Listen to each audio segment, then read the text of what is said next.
തിരുവനന്തപുരം കഴക്കൂട്ടത്ത് ഹോസ്റ്റലിൽ കയറി ബലാത്സംഗം ചെയ്ത പ്രതിയെ പെൺകുട്ടി തിരിച്ചറിഞ്ഞു. മധുര സ്വദേശി ബെഞ്ചമിനാണ് അറസ്റ്റിലായത്. ഹോസ്റ്റലിൽ കയറും മുൻപ് സമീപത്തെ 3 വീടുകളിൽ ഇയാൾ മോഷണ ശ്രമം നടത്തി. തെരുവിലുറങ്ങുന്ന സ്ത്രീകളെ ഉപദ്രവിക്കുന്നത് ഇയാളുടെ സ്ഥിരം രീതിയാണ്. ഡാൻസ് ഓഫ് സംഘം സാഹസികമായാണ് പ്രതിയെ പിടികൂടിയത്. ഡിസിപിയുടെ പ്രതികരണത്തിലേക്ക് ആദ്യം. ഒരുപാട് ആളുകൾ താമസിക്കുന്ന ഹോസ്റ്റലുകളിൽ, അതുപോലെ തന്നെ സ്ത്രീകൾ താമസിക്കുന്ന ഏരിയകളിൽ ഇവിടെയൊക്കെ വ്യക്തമായിട്ടുള്ള സുരക്ഷ, പ്രത്യേകിച്ച് സെക്യൂരിറ്റി, വാർഡൻ പോലെയുള്ള ആളുകൾ ഉണ്ടാവണം എന്നുള്ളത് നമ്മൾ നിർദ്ദേശം കൊടുത്തിട്ടുള്ളതാണ്. അത് ഉറപ്പുവരുത്താനുള്ള നടപടികൾ നമ്മൾ എന്തായാലും കൂടുതൽ സ്ട്രിക്റ്റ് ആയിട്ട് എൻഫോഴ്സ് ചെയ്യുക തന്നെ ചെയ്യും. എന്താണ് അവിടെ, എന്തുകൊണ്ടാണ് ഇങ്ങനെ ഒരു സംഭവം നടന്നിട്ടുള്ളത് എന്നുള്ളത് നമ്മൾ കൂടുതലായിട്ട് അന്വേഷിച്ച് മറ്റെന്തെങ്കിലും അവിടെ ഒരു വീഴ്ചയുണ്ടെങ്കിൽ അതിനനുസരിച്ചുള്ള നടപടികൾ നമ്മൾ ചെയ്യും.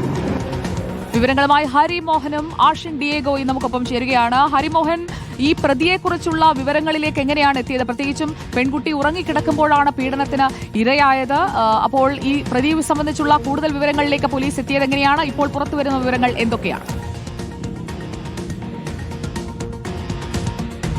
സുജയ, ഏറ്റവും പ്രധാനമായിട്ട് പ്രതിയെ തിരിച്ചറിഞ്ഞു എന്നുള്ളത് തന്നെയാണ് ഏറ്റവും വലിയ വാർത്ത. അതായത് പെൺകുട്ടി തിരിച്ചറിയുന്നതിനപ്പുറത്തേക്ക് പ്രതിയുടെ പേര് വിവരങ്ങൾ കൂടി പോലീസിന് ലഭിച്ചിട്ടുണ്ട്. മധുര സ്വദേശിയായിട്ടുള്ള ബെഞ്ചമിൻ എന്ന സ്ഥിരം കുറ്റവാളിയാണ് പ്രതി എന്നുള്ളതാണ് പോലീസിന് ലഭിക്കുന്ന വിവരം. അല്ലെങ്കിൽ പോലീസ് അക്കാര്യം ഔദ്യോഗികമായി സ്ഥിരീകരിക്കുന്നു എന്നുള്ളതാണ്. 35 വയസ്സുള്ള മധുര സ്വദേശിയാണ് ബെഞ്ചമിൻ. ഇയാൾ സ്ഥിരം കുറ്റവാളിയാണ്. അതായത് മധുരയിൽ മാത്രമല്ല, തമിഴ്നാട്ടിലെ പല സ്ഥലങ്ങളിലും ഇയാൾക്കെതിരെ കേസുകളുണ്ട് എന്നുള്ളതാണ് നിലവിൽ പറയുന്നത്. തമിഴ്നാട് പോലീസുമായി ബന്ധപ്പെട്ടുകൊണ്ട് ഇക്കാര്യങ്ങളിൽ കൂടുതൽ വിവരശേഖരണം നടത്തുകയാണ് കഴക്കൂട്ടം പോലീസ് ചെയ്യുന്നത്. ഏറ്റവും പ്രധാനമായിട്ട് ഇയാളുടെ പേരിൽ ഉയർന്നു വന്നിട്ടുള്ള കേസുകൾ എന്ന് പറയുന്നത് ഈ തെരുവുകളിൽ ഉറങ്ങിക്കിടക്കുന്ന സ്ത്രീകളെ നിരന്തരമായി ഉപദ്രവിക്കുകയാണ് ഇയാളുടെ രീതി. അതായത് ഇപ്പോൾ പോലീസ് പരിശോധിക്കുന്ന മുൻപ് സമാനമായിട്ടുള്ള പീഡന കേസുകൾ രജിസ്റ്റർ ചെയ്തിട്ടുണ്ടോ എന്നുള്ളതാണ്.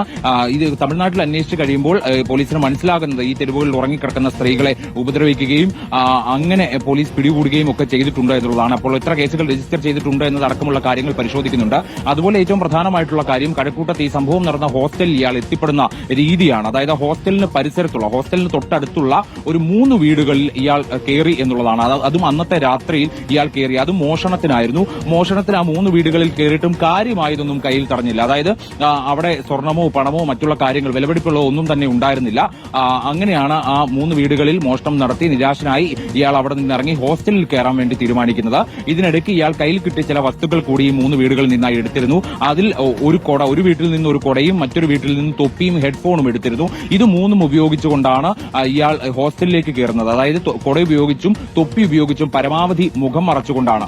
ഹോസ്റ്റലിൽ CCTV ഇല്ലായിരുന്നെങ്കിലും സമീപ പ്രദേശങ്ങളിലെ CCTVയിൽ പെടാതിരിക്കാൻ വേണ്ടിയാണ് ഈ കൊടയും തൊപ്പിയും ഒക്കെ ഉപയോഗിച്ചത്. അങ്ങനെ ഇയാൾ ഹോസ്റ്റലിലേക്ക് കയറുമ്പോഴാണ് പെൺകുട്ടി മാത്രമേ ഉള്ളൂ, അതായത് ആ മുറിയിൽ പെൺകുട്ടി മാത്രമേ ഉള്ളൂ എന്നതടക്കം ഇയാളുടെ ശ്രദ്ധയിൽപ്പെടുന്നത്. അങ്ങനെയാണ് ഈ സംഭവത്തിലേക്ക് അല്ലെങ്കിൽ ഈ കുറ്റകൃത്യത്തിലേക്ക് ഇയാൾ കടക്കുന്നത് എന്നുള്ളതാണ് പോലീസ് പറയുന്നത്. ഇയാൾ പൂർണ്ണമായിട്ടും കുറ്റം സമ്മതിച്ചിട്ടുണ്ട് എന്നുള്ളതാണ് പ്രധാനപ്പെട്ട വിവരം. മാത്രമല്ല, ഇന്നിപ്പോൾ നടത്തിയ തിരിച്ചറിയൽ പരേഡിൽ കുട്ടി തടസ്സങ്ങളൊന്നുമില്ലാതെ തന്നെ ഇയാൾ തന്നെയാണ് പ്രതി എന്നുള്ള കാര്യം ഉറപ്പിച്ചു പറഞ്ഞു എന്നുള്ളതാണ്. അതുകൊണ്ട് തന്നെ ഇന്നിപ്പോൾ കോടതിയിൽ ഹാജരാക്കി പോലീസ് ഇയാളെ റിമാൻഡ് ചെയ്യും. മാത്രമല്ല, ഇനിയിപ്പോൾ അടുത്ത ദിവസം പറ്റിയാൽ നാളെ തന്നെ കസ്റ്റഡി അപേക്ഷ നൽകുകയും ഇയാളെ കൊണ്ട് തെളിവെടുപ്പ് നടത്തുകയും ചെയ്യും. മോഷണം നടത്തിയ വീടുകളിലൊക്കെ തന്നെ തെളിവെടുപ്പ് നടത്തേണ്ടതുണ്ട്.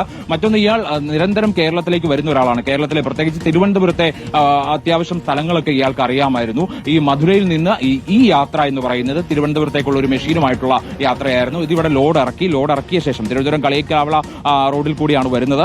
ഇവിടെ ലോഡ് ഇറക്കിയ ശേഷം ഈ കഴക്കൂട്ടത്തെത്തി ഭക്ഷണം കഴിച്ച ശേഷമാണ് ഇയാൾ ഈ മോഷണം ആസൂത്രണം ചെയ്യുന്നത്.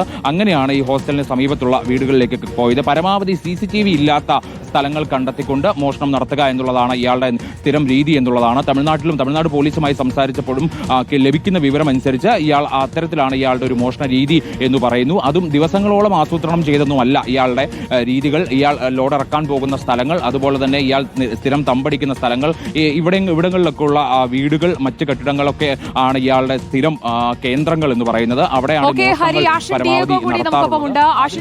കഴക്കൂട്ടം പീഡന കേസിലെ പ്രതിയെ ഇപ്പോൾ തിരിച്ചറിഞ്ഞിരിക്കുകയാണ്. ഇയാൾ ഒരു ഹാബിച്വൽ ഒഫൻഡറാണ്. അതുപോലെ തന്നെ ഇയാളുടെ മോഡസ് ഓപ്പറാൻഡിയിൽ ഒറ്റയ്ക്കായി അല്ലെങ്കിൽ വഴിയരികിൽ കിടക്കുന്ന സ്ത്രീകളടക്കം ഇതിനകം തന്നെ ഇരകളാക്കപ്പെട്ടിട്ടുമുണ്ട്. ഇയാളുടെ ഒരു കുറ്റകൃത്യ രീതിയെക്കുറിച്ച്, ഒപ്പം ഇയാൾ ഉൾപ്പെട്ടിട്ടുള്ള കുറ്റകൃത്യങ്ങളെ സംബന്ധിച്ച് ഇപ്പോൾ പുറത്തുവരുന്ന വിവരങ്ങൾ എന്തൊക്കെയാണ് ആഷിൻ?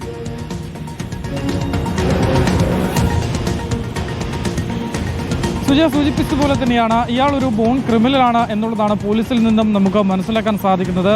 പ്രധാനമായും പോലീസ് പറയുന്നത് ഇയാൾക്കൊരു നാഷണൽ പെർമിറ്റ് ലോറിയുണ്ട്. ഈ ലോറിയുമായി ഇയാൾ മറ്റു സംസ്ഥാനങ്ങളിലേക്ക് നിരന്തരം യാത്ര ചെയ്യുന്ന ഒരാളാണ്. മാത്രമല്ല തിരുവനന്തപുരത്തെ റോഡുകൾ നന്നായി അറിയാവുന്ന ഒരാളാണ്. കാരണം അടിക്കടി ഇത്തരത്തിൽ ലോഡുമായി, അതും ഹെവി മെഷീനറിയുമായി തിരുവനന്തപുരത്തേക്ക് യാത്ര ചെയ്യുന്ന ഒരാളാണ് ഈ മധുര സ്വദേശിയായിട്ടുള്ള ബെഞ്ചമിൻ എന്നുള്ളതാണ്. ഇയാൾക്കെതിരെ തമിഴ്നാട്ടിലെ പലയിടങ്ങളിലും നിരവധി കേസുകളുണ്ട്. നമ്മൾ മനസ്സിലാക്കുന്നത് ഇതുകൊണ്ട് 25ഓളം കേസുകൾ, കവർച്ച അടക്കമുള്ള ക്രിമിനൽ കേസുകൾ ഇയാൾക്കെതിരെയുണ്ട് എന്നുള്ളതാണ്. മാത്രമല്ല സ്ത്രീകളെ ഉപദ്രവിക്കുന്നത് ഇയാൾ പതിവാക്കിയിരുന്ന ഒരാളാണ് എന്നുള്ളതാണ്. പ്രധാനമായും ഈ ലോറി താവളങ്ങൾ കേന്ദ്രീകരിച്ച് ഈ റോഡിൽ സൈഡിലേക്ക് ഒറ്റയ്ക്ക് കിടക്കുന്ന യുവതികളെയാണ് ഇയാൾ ലക്ഷ്യം വെച്ചിരുന്നത്. മാത്രമല്ല അയാൾ പോകുന്ന വഴിയിൽ ഇത്തരത്തിൽ ഭക്ഷണം കഴിക്കാൻ ഇറങ്ങുന്ന ഈ സ്ഥലങ്ങൾ, അവിടെയെല്ലാം ഒറ്റപ്പെട്ടു വരുന്ന സ്ത്രീകളെ ആക്രമിക്കുന്ന സ്വഭാവമുള്ള ഒരാളാണ് ഇയാൾ എന്നുള്ളതാണ് പോലീസിൽ നിന്ന് മനസ്സിലാക്കുന്നത്. നിലവിലിപ്പോൾ തമിഴ്നാട്ടിലുള്ള കേസുകളുടെ എണ്ണം മാത്രമാണ് പുറത്തു വന്നിട്ടുള്ളത്. പക്ഷേ പോലീസ് പറയുന്നത് ഇത്തരത്തിൽ ഉള്ള ഒരാൾ എന്തായാലും തമിഴ്നാട്ടിൽ മാത്രമായിരിക്കില്ല, കേരളത്തിലും പുറത്തും, അതായത് അടുത്തുള്ള സംസ്ഥാനങ്ങളിലും ഇയാൾക്കെതിരെ നിരവധി കേസുകൾ ഉണ്ടാകാനുള്ള സാധ്യതയുണ്ട്. നിരവധി കേസുകളിലെ പ്രതിയാണ്. ഹോസ്റ്റലിൽ കയറിയത് മോഷണത്തിനാണ് എന്നതാണ് പ്രാഥമികമായി മനസ്സിലാകുന്നത്. കഴക്കൂട്ടം പീഡന കേസിലെ പ്രതിയെക്കുറിച്ചുള്ള കൂടുതൽ വിവരങ്ങളാണ് ഇപ്പോൾ പുറത്തുവന്നത്. ഹരിമോഹനും ആഷിൻ ഡിയേഗോയാണ് വിശദാംശങ്ങൾ നൽകിയത്. മറ്റു വാർത്തകളിലേക്ക് നമുക്ക് പെട്ടെന്ന് എത്താം.